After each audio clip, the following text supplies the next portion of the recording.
It now appears the Rwandan President Paul Kagame has won re-election in his country, and that he's won 99% of the vote. He campaigned against two other contenders in the country, which has been praised for its development, but also criticised for the role it's playing in allegedly destabilising the area around it. Joseph Ochieno is a writer and commentator on African Affairs. Joseph, good afternoon to you and thank you for your time. I think people might be forgiven for thinking that I had misspoken when I said Kagame has won 99% of the vote. That's the official figure. Can we really believe it? 99%? I could see you were hesitating. You're not possibly sure yourself if you're reading facts as it were. But yes, those are the figures in Rwanda. Rwanda is a very unique country. I was in Rwanda not so long ago, at least I passed via Kigali. The Banyarwanda are people who are generally fairly solid, fairly community linked, fairly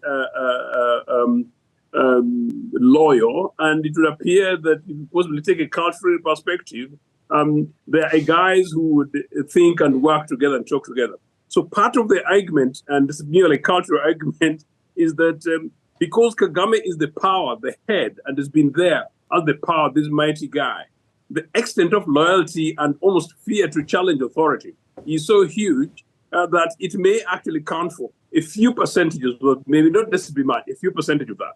But that said, though, yes, it's absolutely also true that if you talk competitive multi-party democracy, the way you would think of and talk about it in South Africa and many other places in this continent and around the world, yeah, you will possibly not find it in Rwanda in the sense that most children grow to expect that they're members of RPF, the ruling political party, and it's unlikely that people will be doing political critiquing of events and issues which would present itself as being alternative to the establishment.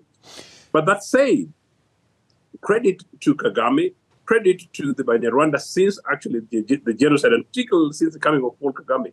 Yes, you may not like the guy, but the guy has seemingly a vision for Rwanda, his way, and one vision which is about Rwanda under the people of Rwanda. And broadly, it seems to work in the sense, therefore, that if you talk about Kampala, including where I'm talking to you today, a relatively exclusive part of the city. But I have spent the last 2.5 years without power, meaning electricity merely. But you will not find that in Kigali. Kigali is extremely smart, or Rwanda generally. The guy is invested in key aspects of the economy, key aspects of the welfare of the citizenry. The country is generally quite organized.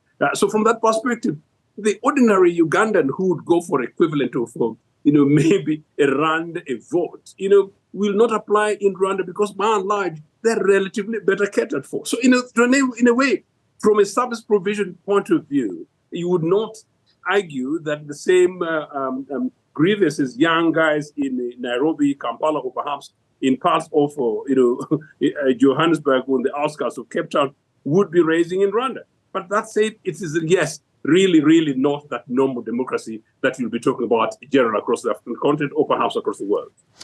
Is the army, the fact that he controls the army, important to this? I mean, if you go to Rwanda, any major, particularly in the city centre, you will find that any major corner will have a soldier standing on the corner with a machine gun. And they're not doing very much. I don't think they're threatening people. If you remember the genocide, you can see why a president would want to have a soldier on every big street corner, just as a sort of reminder about how important law and order are. Famously, no plastic packets in Rwanda either. Does the army matter, his control of it? I think, is it the army? Possibly not necessarily, but the security system. Kagame is an American trained on behalf of Uganda, enabled military and military intelligence. And so these are military guys who think the military way, but also in a way the psyche of genocide and pre-genocide. These guys quite organized themselves in Uganda, including the war in which Kagame himself got involved in Uganda, which, in my own opinion, I never supported them in that guerrilla war against an elected government in Uganda when they're working with Mr. Museveni. The manner in which they went to Rwanda, that's a slightly different topic. And the invasion of Rwanda in October 1990, that is still, the jury is still out in terms of the detail, including the events and circumstances leading to the downing of the two presidents that, in a way, sparked off the genocide.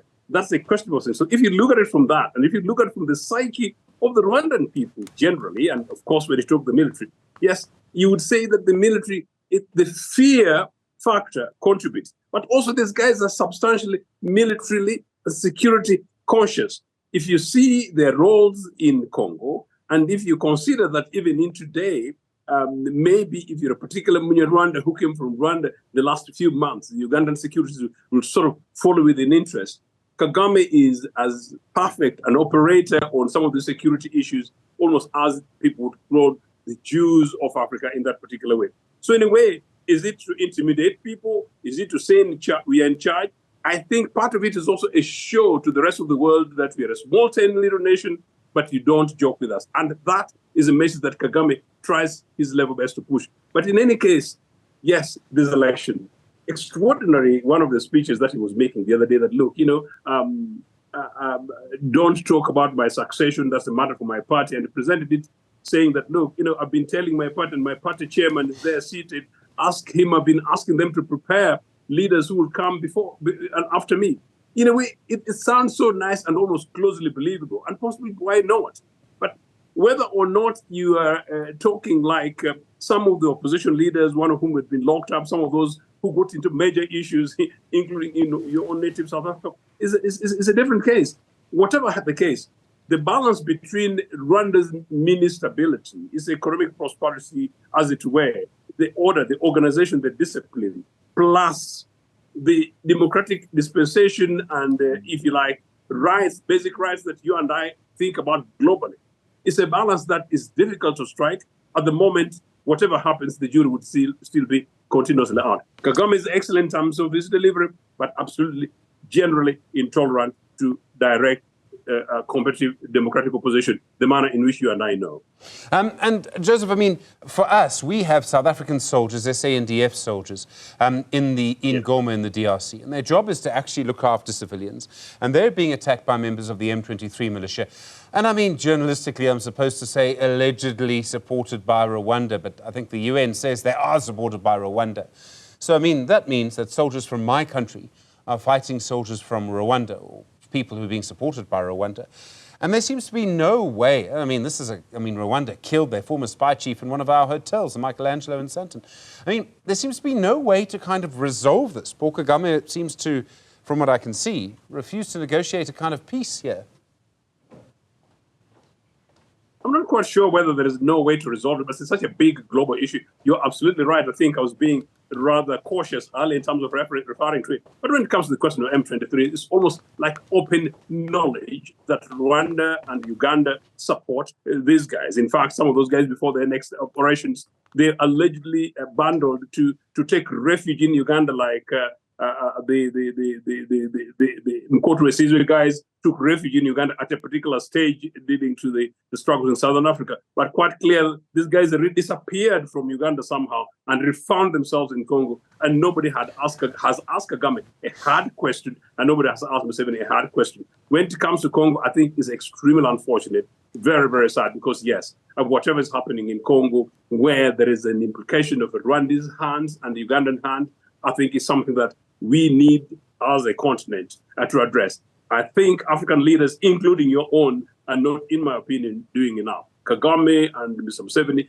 need to be put on the spot on this, because, yes, we need stability in this region, but we also need stability in this continent. And obviously, if you go underlying beyond the discussions around the elections today, yes, the underlying things are rather unfortunate. And I think, in part, those are one of the reasons why, as you say, these guys, wherever they are, they will show that their soldiers are very smart and they're very equipped and very ready. But by and large, as you rightly say, when it comes to dealing with civilians, they're generally a very disciplined lot of people. They will possibly behave in a slightly different way than an average Ugandan soldier, or perhaps even an average Kenyan soldier, although the young Kenyans are beginning to tell them, the leaders, that, look, sure, it is actually possible that this continent can be one in which our citizens are not intimidated by arms paid for by us, but rather that those arms should be able to defend the continent, particularly when you look at our mineral resources or the guaranteeing of our territorial independence, integrity, which by and large we should. Joseph Ochieno, good to talk again. Thank you very much indeed. Writer and commentator on African Affairs.